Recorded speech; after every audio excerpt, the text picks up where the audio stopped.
में 24 तारीख की जो एक दुर्घटना कहूँगा मैं उसको, जो हुई है, जिसमें कुछ हेल्थ सेक्टर से एसोसिएटेड एक डॉक्टर थे और अन्य संचालक, जो 3 लोगों का नाम आ रहा था, जिसमें से एक की डेथ, जो विकास है उनकी डेथ सामने आई कि वो एक्सपायर हो गए।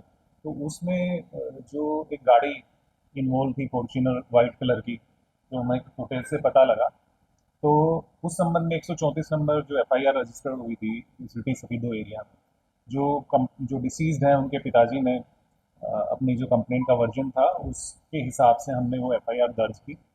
क्योंकि मामला सेंसिटिव नज़र से देखा जा रहा था सोसाइटी में, क्योंकि उसमें एक डॉक्टर की इन्वॉल्वमेंट थी, जो विक्टिम साइड में था वो डॉक्टर के फ्रेंड्स थे, और कहीं ना कहीं वो हॉस्पिटल्स के संचालक के रूप में निकल के आ रहे थे। तो ऐसा लग रहा था कि कोई बड़ा गिरोह इसमें शामिल ना हो। तो वो सब देखते हुए, वो सेंसिटिविटी को ध्यान में रखते हुए, हमने इसमें कई सारी टीम्स बनाई। 5 टीम्स तो उसी रात को हमने इसमें लगा दी। अभी डिप्टी साहब यहाँ बैठे हैं, उस एरिया के एसओ हैं वो, तो वो खुद मौके पे गए उस दिन।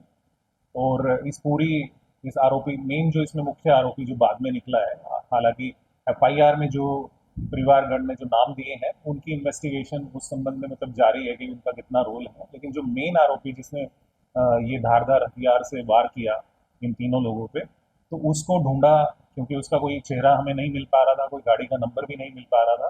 तो हमारी टीम से बड़ी मेहनत करके टेक्निकल एविडेंसेस की थ्रू, सीसीटीवी फुटेज जो कि इजीली नहीं अवेलेबल हो पा रही थी, रात का टाइम था, तो उसके बेस पे इसकी आइडेंटिफिकेशन की गई।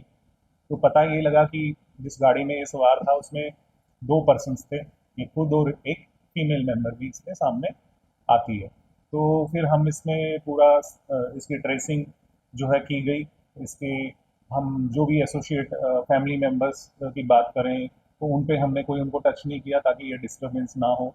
हमने एक प्लानिंग के जरिए इसको ट्रैप करने की कोशिश की, और जब इसको ट्रैप हम कर रहे थे तो उस टाइम हमारी टीम के ऊपर जो फायरिंग हुई, तो जवाबी कार्रवाई में इसको भी इंजरी आई पैर में। तो इस तरह से इसको राउंड अप किया गया, अरेस्टिंग इसकी की गई। उसके बाद में जो इससे पूछताछ की गई, प्लस में जो इसमें जो इंजर्ड लोग 2 और थे, उनसे जो पूछताछ की गई, उससे जो निकल के सामने आया, तो उस की तरफ मैं आपका ध्यान ये दिलाना चाहता हूँ कि ये मामला जो शुरू होता है, जो हमारे 3 गाड़ी के अंदर जो सवार लोग थे विक्टिम साइड से, जिनमें से 2 को फैमिली मेंबर्स की तरफ से एक्यूज दर्शाया गया है, तो उन्होंने एक छोटे से होटल पे जो असम में पड़ता है वहाँ पे कुछ ड्रिंक्स ली हैं, रास्ते में भी ड्रिंक्स ली हैं। तो वो आ रहे हैं, और ये जो दूसरे एक्यूज पक्ष के जो लोग हैं, फीमेल और ये जो मेल, ये भी कहीं चंडीगढ़ की तरफ से ये आ रहे थे।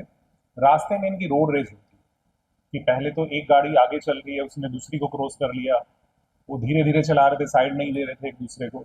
तो इस तरह से ये सिलसिला चलता रहा। ये असम टोल से ही लगभग शुरू हो जाता है, और यहाँ हमारी जो है सिटी एरिया में आके स्पीडो में, वहाँ तक ये चलता रहता है। तो लास्ट में आगे होता ये है कि जो फॉर्चूनर गाड़ी है उसको ओवरटेक कर लेती है क्रेटा, जिसमें जो डिसीज था वो सवार था। और जब वो ओवरटेक करती है तो पीछे से ये गाड़ी भी उससे टच हो जाती है। तो उसके बाद वो 3 लोग उतर के आते हैं गाड़ी से, वन बाय वन करके, और इस तरह से वो रोड रेज जो है तब्दील हो जाता है एक हीनस क्राइम के इंसिडेंट के रूप में। तो इसमें अब तक की जो कार्रवाई है उसमें हमने एक ही आदमी को अरेस्ट किया है, और उसकी फर्दर जो है उससे जो रिकवरीज हैं वो की जानी बताया है। तो सर ये बैकग्राउंड कैसे आपको पकड़ा गया हाँ, है? जो ये आरोपी पकड़ा गया है, इसकी बैकग्राउंड क्रिमिनल हिस्ट्री इसकी रही है। ये अभी 2023 से बेल आउट था एक मर्डर के मुकदमे में, लेकिन वो जो रजिस्टर्ड है मर्डर मुकदमा, वो करनाल एरिया में है। इसके अलावा इसके ऊपर अटेम्प्ट टू मर्डर का केस भी है, और जो है जो प्रिजनर्स गुड कंडक्ट एक्ट के अंदर कवर होते हैं केसेस, वो भी इसके ऊपर रजिस्टर्ड है। तो ऐसे करके 9 से 10 केसेस इसके ऊपर रजिस्टर्ड। सर ये रोड रेस का मुझे एक विषय बताया, जी। जिस दिन मर्डर हुआ क्या सेम डे का इंसिडेंट है, उससे पहले की घटना है? नहीं, जिस दिन ये हुआ उसी दिन का, उससे थोड़ा सा पहले, करीब पीछे अगर बात करें तो आधा घंटा 40 मिनट में ये सब हो रहा तो इसमें फिर जिस प्रकार से पुलिस गिरफ्तार किया गई शॉर्ट टाइम में किया, तो कैसे पहुंची थी चीज़ें? है। इसमें जो अगर बात करें कि पुलिस तक इंफॉर्मेशन कैसे आई, तो जो डिसीज्ड के साथ में जो अनिल, और जो एक और यशपाल शर्मा नाम से जो लोग थे, तो अनिल की तरफ से कॉल पुलिस को डायरेक्ट किया गया है जब वो इनको हॉस्पिटल ले जा रहे हैं। तो 112 पे कोई इसमें कॉल नहीं है, तो जैसे ही कॉल आता है तो हमारे जो एसएचओ सिटी सफीदो हैं वो और डीएसपी साहब जो है मौके पे पहुंचते हैं। लेकिन वहाँ उन्होंने देखा कि वहाँ पे कोई नहीं है, तो फिर तुरंत उनको पता लगता है वो गैलेक्सी हॉस्पिटल सोनीपत पानीपत गए हैं, तो वो वहाँ पे चले जाते हैं। तो फिर जो है मौके पे हमारी बाकी सीआईए टीम्स वो मौके की जो एक सीन ऑफ क्राइम को प्रिजर्व करने की चीज़ें होती हैं वो करती हैं, और इस तरह से आगे इन्वेस्टिगेशन इसमें आती है सर। रंजिशन कोई मामला है? नहीं, बिल्कुल भी नहीं, इसमें अभी तक की इन्वेस्टिगेशन में ऐसे रंजिशन कोई ऐसी चीज़ हमें नहीं मिल पा रही है। लेकिन क्योंकि कुछ क्वेश्चंस अभी भी हमारे पास हैं जिनको हमें उसको आंसर उनका निकालना है, तो उसमें थोड़ा सा समय हमें लगेगा। बाकी एक अच्छे से इसमें हम कन्विक्शन की तरफ केस को ले जा सकते ये जो दो आरोपी इनसे पहले उनकी क्लास में हैं। बिल्कुल उनकी तलाश में है। अब जैसे मैंने बताया कि परिवार की तरफ से जो दो नाम से जो आरोपी दर्शाए गए हैं वो इनके साथी थे। बेसिकली जो डिसीज्ड है उन्हीं के साथ वो वहाँ पे जो भी अपना कोई स्नैक्स लेने कोई ड्रिंक करने के लिए एज यूजुअल वो लोग मिलके गए थे, तो उस एंगल को हम जो है डीपली इन्वेस्टिगेट करने जा रहे हैं, क्योंकि अभी ये उस हालत में भी नहीं है, थोड़ा इनको भी चोटें लगी। तो घटनास्थल से हमने कुछ चीज़ें ली हैं, जैसे कपड़े जो ब्लड स्टेन क्लोथ्स थे वो लिए हैं। उसके अलावा जो वेपन अभी तक हम नहीं रिकवर कर पाए हैं, वो वेपन जो उसने यूज़ किया है शार्प वेपन, वो हमने बताया है उसको लिए।